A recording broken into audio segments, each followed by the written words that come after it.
É preciso agir como se nunca tivéssemos de morrer e viver como se tivéssemos de morrer todos os dias.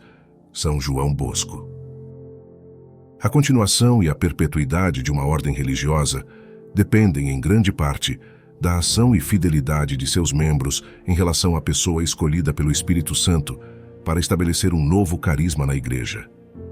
Para isso, ao longo da história das fundações, Deus não deixou de suscitar homens que fossem reflexos exímios de seus mestres e que prolongassem a atuação deles. A maneira da torre de uma igreja numa grande cidade, abandonada em meio a gigantescos arranha-céus e a pavorosa produção de sons desagradáveis, mas que anuncia sua presença aos homens pelas sonoras badaladas do sino que abriga, assim o fundador vê projetada e perpetuada, por meio de seus discípulos, a missão providencial a que foi chamado. E uma bela comprovação dessa realidade contemplamos na vida do beato Miguel Rua. Ele foi como que o sino que fez ressoar ao longe o espírito e a mentalidade de São João Bosco, fundador da congregação salesiana.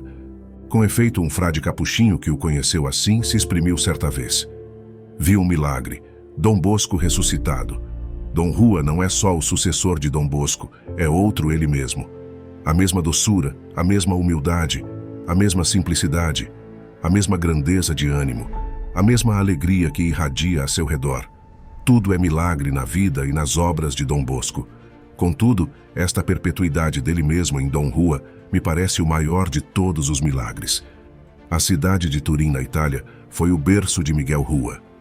Nascido em 9 de junho de 1837, último fruto das segundas núpcias de João Batista Rua com Joana Maria Ferreiro, era o caçula de uma família de fervorosos católicos, como o atesta seu batismo, ocorrido somente 48 horas após seu nascimento. Seu pai, João Batista, era um homem trabalhador, honrado e muito inteligente, motivo pelo qual exercia um bom ofício na Real Fábrica de Armas, em Borgo d'Ora, pequeno distrito da capital piemontesa. Dentro da própria manufatura, ele conseguiu uma vivenda para sua família. Foi nesse cenário que o pequeno Miguel cresceu e estudou, tendo por professor e catequista um capelão e por companheiros os filhos dos demais operários. Aos 8 anos, o menino já estava pronto para a primeira comunhão. Entretanto, uma nuvem veio toldar o céu azul daquela família. Em 2 de agosto de 1845, faleceu o exímio pai e fiel esposo. Curiosamente ou providencialmente, 1 mês após a morte de seu progenitor, o jovem órfão conheceu um outro João. O oratório fundado pelo padre João Bosco, dedicado à educação e formação religiosa das crianças pobres, já se tornara conhecido na populosa Turim de então. Certo dia, Ramon Batista, um companheiro de Miguel na escolinha da Real Fábrica de Armas, levava uma bela gravata que comprara numa festa do oratório. O fato foi pretexto para um entusiasmado relato a respeito de Dom Bosco, daquele abençoado lugar dos jogos dos meninos, e Miguel não hesitou em acompanhar seu amigo no próximo domingo. Ao chegar, o santo se aproximou para cumprimentá-lo. Miguel recebeu carinhosas palavras e logo o convite para frequentar o oratório. O célebre sacerdote era muito estimado e, por mais jovial que fosse seu caráter, nada fazia sem profundo significado. Isso todos sabiam. Numa ocasião, no ano de 1847, o pequeno Miguel, contando apenas 10 anos, aproximou-se dele para receber as medalhinhas e estampas que costumava distribuir aos meninos. Dom Bosco, sem pressa em entregá-la, dissimulou não entender o pedido e se limitou a sorrir e brincar, colocando sobre a cabeça do jovem o seu barrete. Miguel, porém, insistiu. Uma estampinha, por favor." Nesse momento, Dom Bosco estendeu uma estampa sobre a palma de sua mão esquerda e com a direita marcou a metade da figura, como se a estivesse cortando, e disse sorrindo: "Pegue, Miguelzinho, pegue. Nós dois iremos às meias." A cena se repetiu várias vezes, e o jovem Rua se retirava cogitando sobre o que queriam dizer tal gesto e tais palavras. Desde esses primeiros encontros, São João Bosco discerniu misteriosamente que o pequeno Miguel estava destinado a ser seu principal auxiliador na congregação que viria a fundar. Se iniciava um relacionamento que duraria para sempre. Tão logo foi possível, Dom Rua tornou-se o secretário de Dom Bosco, fato que lhe permitiu acompanhar de perto a laboriosa vida de seu pai espiritual.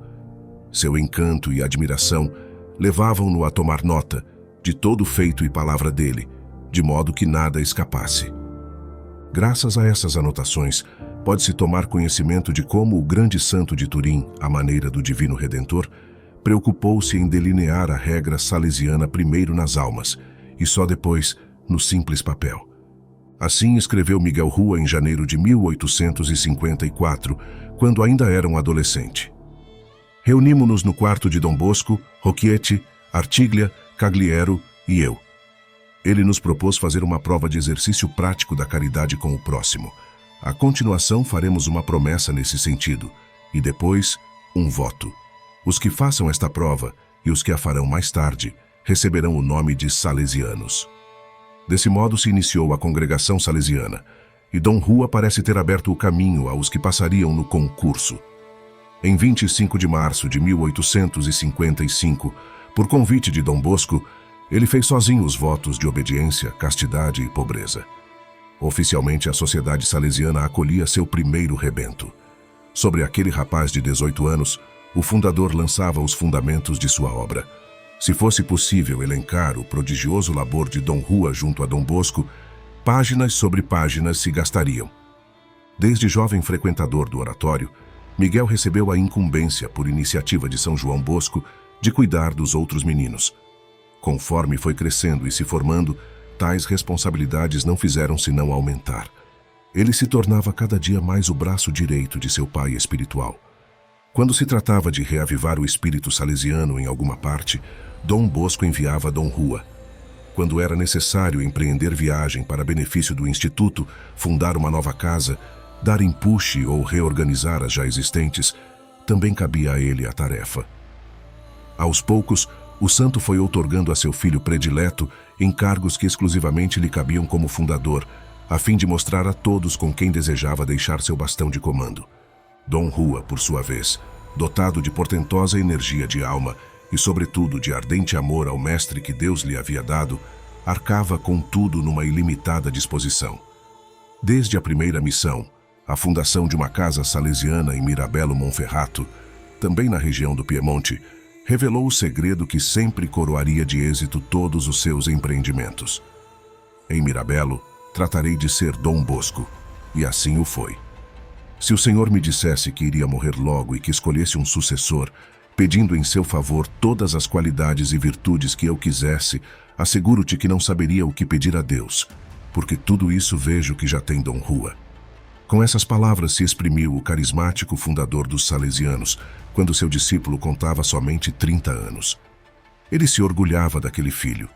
Dom Francésia, que é da mesma época de ambos no oratório, escreveu que o jovem conquistou o coração de Dom Bosco desde cedo. É portentoso que um fundador possa fazer tais afirmações de um membro de sua família espiritual. Deus galardoou o grande Dom Bosco dando-lhe não só um filho, um seguidor, um discípulo, um amigo, mas como que um outro ele mesmo. Bem acertada é a afirmação de São Paulo: uma estrela difere da outra. Coríntios capítulo 1, versículos de 15 a 41. Por mais que Dom Rua fosse aclamado por seus contemporâneos como um outro Dom Bosco, algumas de suas características pessoais eram distintas das de seu mestre. Nesse sentido, sua missão consistiu também em completá-lo. Com efeito, a distinção entre ambos não os separou, mas os uniu, com vistas à realização do desígnio de Deus em relação a eles e à obra salesiana. Unânime é o reconhecimento acerca das qualidades de Miguel Rua, homem de nobre caráter, de retidão de consciência, de agudíssima inteligência e prodigiosa memória, de talento organizador, mas, sobretudo, de alma humilde e transbordante de fé. Seu semblante era sorridente, sua presença discreta, seu ânimo perpetuamente sereno. Seu coração, no entanto, era ardente e seus horizontes muito largos. A capacidade que tinha de dominar e levar a bom termo uma série de empreendimentos ao mesmo tempo dava-lhe saliente nota de determinação. Também era manifesto seu bom humor, inclusive nas horas mais difíceis. Em 2 de abril de 1910, por exemplo, estando a 4 dias da morte e, portanto, em grave estado e provavelmente sofrendo atrozes dores, Dom Rua perguntou aos que o assistiam: "Quando eu morrer, onde me colocareis?" Confundidos pela incômoda indagação, o diretor espiritual da congregação, Dom Pablo Álbera, respondeu: "Nós não pensamos nisso. Estamos pedindo por vossa cura e para que continueis fazendo todo o bem que fazeis." Dom Rua insistiu, mas compreendendo o embaraço que causava ao seu interlocutor, explicou gracejando: "Fiz essa pergunta para saber, quando chegue o juízo universal, onde devo ir recolher as minhas pobres cinzas. Pode ser que eu me dirija a um lugar onde não as encontre e comece a dar voltas de um lado para o outro." Assim era Dom Rua, tão diferente e ao mesmo tempo tão outro João Bosco. Estamos em 1868. A célebre congregação salesiana se expande, os trabalhos só aumentam e a afluência de membros do Instituto por ocasião da inauguração da Igreja de Maria Auxiliadora é imensa. Dom Rua não se encontra bem de saúde. Fazendo pouco caso da doença, cumpre normalmente suas obrigações, sempre repetindo a frase que se tornou famosa em seus lábios: "Tudo para o Senhor, seja feita sua santa vontade." Um dia, no entanto, a enfermidade dá indícios de ganhar o duelo. Ele parece prestes morrer e seu pai espiritual está ausente. Ao saber da grave situação daquele filho tão dileto, Dom Bosco afirma quase em tom jocoso: "Dom Rua, não parte sem minha permissão." E vai tranquilamente jantar. Após isso, dirige-se ao leito do enfermo, que pede com voz fraca: "Dom Bosco, dai-me sem demora a vossa bênção e os santos olhos, porque chegou meu último momento." "Tranquiliza-te. Pensas ir sem minha autorização? Muitas coisas te restam ainda a fazer." Como insiste o enfermo, repete: "Acalma-te, meu filho, pois bem sabes que Dom Rua nada fará sem o consentimento de Dom Bosco." Contra toda humana esperança, a doença desapareceu. Aos poucos, o vigor físico voltou ao discípulo, que logo pôde retomar sua operosa rotina por mais 41 anos.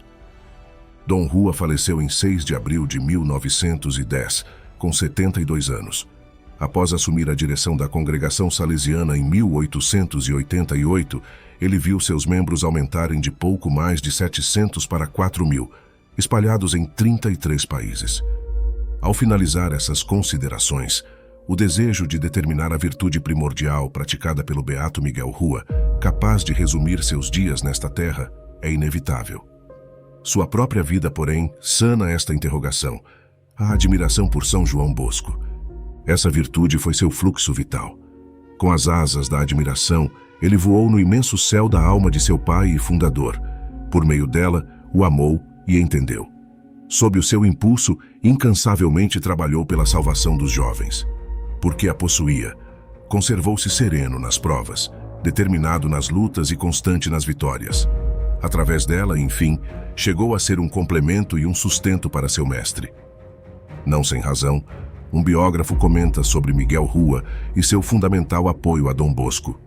Presente desde o início da obra salesiana, Dom Rua captou sua intrínseca virtualidade expansiva e desenvolveu-a com coerência e criatividade. As intuições do carismático fundador se converteram em Dom Rua em instituição. Dom Bosco sonhou à larga e Dom Rua o realizou. Dom Bosco revelou e Dom Rua deu as indicações práticas. Dom Bosco inventou seu oratório e Dom Rua o enriqueceu com novas modalidades. Dom Bosco mostrou aos salesianos obras precisas em favor dos jovens e Dom Rua os levou por caminhos novos.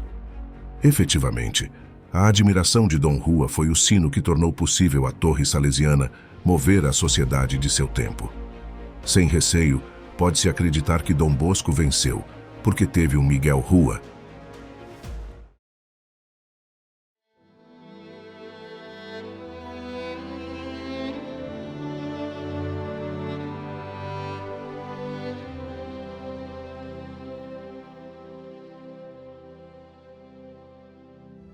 Senhor Jesus Cristo, quando tudo parecer estar perdido, que exista no seio da sua Santa Igreja homens e mulheres dispostos a te seguir. Que eu e minha família sejamos os sucessores daqueles que, como Dom Bosco e o beato Miguel Rua, fizeram a santa vontade de Deus. Guia-nos, Senhor Jesus. Glória ao Pai, ao Filho e ao Espírito Santo, como era no princípio, agora e sempre. Amém.